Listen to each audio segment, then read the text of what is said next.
Good morning, everyone. My name is Jesse Perales, and I'm here today to bring you guys a book by the name of the Black Cowboy Wild Horses. True story. By the name of Julius Lester is the author. And this book happens to be a story about my great grandfather, Bob Lemmons, the Mustanger. He was the charter member of the First Baptist Church here in Carrizo for 40 years, of what I understand. He died in 1947, uh, 5 months after my mom was born. He actually named my mom Elma. So I came across this story read by a lady. I don't know her name, but I wanted to share with you. I added some special effects with sound and music. So please watch it or just listen to it and enjoy it. I put a lot of work into it. I'm sure the lady that read the book put a lot of work into it. So I appreciate if you just, respect it and just listen to it. And thank you very much. Black Cowboy Wild Horses, a True Story by Julius Lester. First Light. Bob Lemmons rode his horses slowly up the rise. When he reached the top, he stopped at the edge of the bluff. He looked down at the corral where the other boys were beginning their morning chores, then turned away and stared at the land stretching as wide as love in every direction. The sky was curved, as if it were a lap on which the earth lay napping like a curled cat. High above, a hawk was suspended on cold threads of unseen winds. Far, far away, at what looked to be the edge of the world, land and sky kissed. He guided Warrior, his black stallion, slowly down the bluff. When they reached the bottom, the horse reared, eager to run across the vastness of the plains, until he reached forever. Bob smiled and patted him gently on the neck. "Easy, easy," he whispered. "We'll have time for that, but not yet." He let the horse trot for a while, then slowed him and began peering intently at the ground as if looking for the answer to a question he scarcely understood. It was late afternoon when he saw them. Hoof prints of mustangs, the wild horses that lived on the plains. He stopped, dismounted, and walked around carefully until he had seen all the prints. Then he got down on his hands and knees to examine them more closely. Some people learn from books. Bob had been a slave and never learned to read words, but he could look at the ground and read what animals had walked on it, their size and weight, when they had passed by, and where they were going. No one he knew could bring in mustangs by themselves, but Bob could make horses think he was one of them, because he was. He stood, reached into his saddlebag, took out an apple, and gave it to Warrior, who chewed with noisy enthusiasm. It was a herd of 8 mares, a colt, and a stallion. They had passed there 2 days ago. He would see them soon, but he needed to smell the sun, moon, stars, and wind before the mustangs would accept him. The sun went down and the chilly night air came quickly. Bob took the saddlebag, and blanket off Warrior. He was cold, but could not make a fire. The mustangs would smell the smoke in his clothes from miles away. He draped a thick blanket around himself, then took the cotton sack of dried fruit, beef jerky, and nuts from his saddlebag and ate. When he was done, he lay his head on his saddle and was quickly asleep.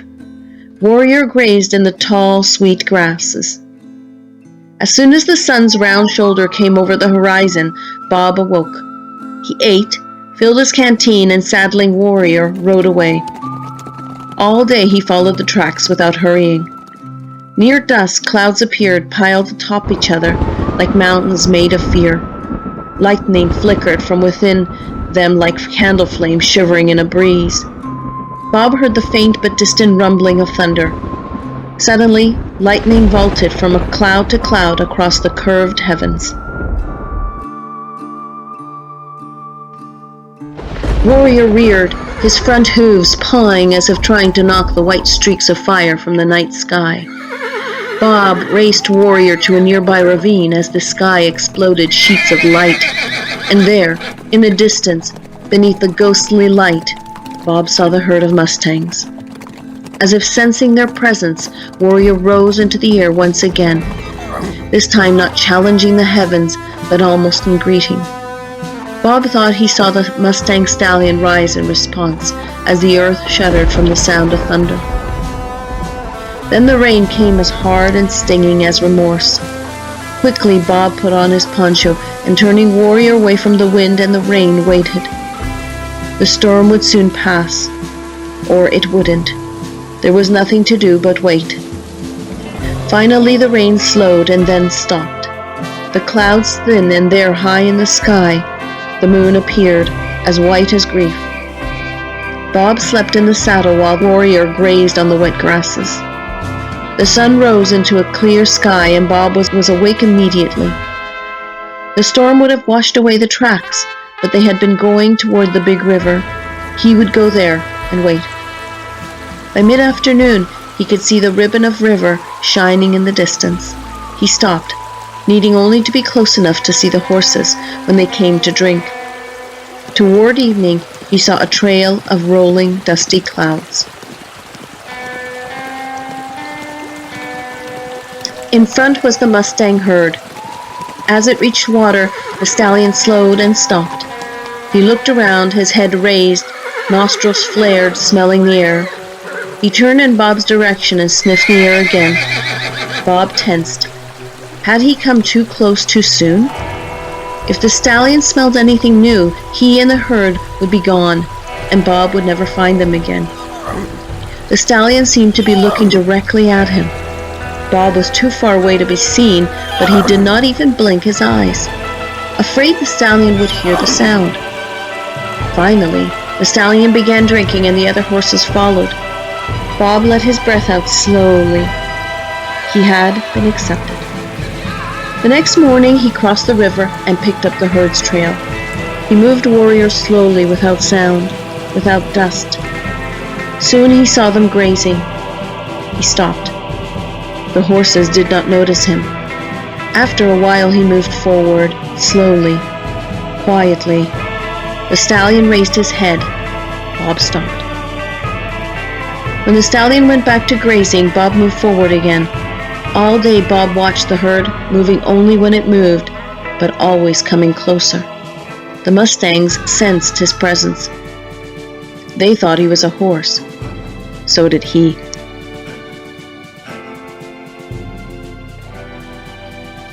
The following morning, Bob and Warrior walked into the herd. The stallion eyed them for a moment. Then, as if to test this newcomer, he led the herd off in a gallop. Bob lay flat across Warrior's back and moved with the herd. If anyone had been watching, they would not have noticed a man among the horses. When the herd set out early the next day, it was moving slowly. If the horses had been going faster, it would not have happened. The colt fell to the ground, as if it had stepped into a hole and broken her leg. Bob and the horses heard the chilling sound of the rattle. Rattlesnakes didn't always give a warning before they struck. Sometimes, when someone or something came too close, they bit with the fury of fear. The horses whinnied and pranced nervously, smelling the snake and death among them. Bob saw the rattler, as beautiful as a necklace, sliding silently through the tall grasses. He made no move to kill it. Everything in nature had the right to protect itself, even when it was afraid. The stallion galloped to the colt. He pushed at her. The colt struggled to get up, but fell to her side, shivering and kicking feebly with her thin legs. Quickly, she was dead. Already vultures circled in the sky. The mustangs milled aimlessly. The colt's mother whinnied, refusing to leave the side of her colt. The stallion wanted to move the herd from there and push the mare with his head. She refused to budge, and he nipped her on the rump. She skittered away. Before she could return to the colt, the stallion bit her again, this time harder.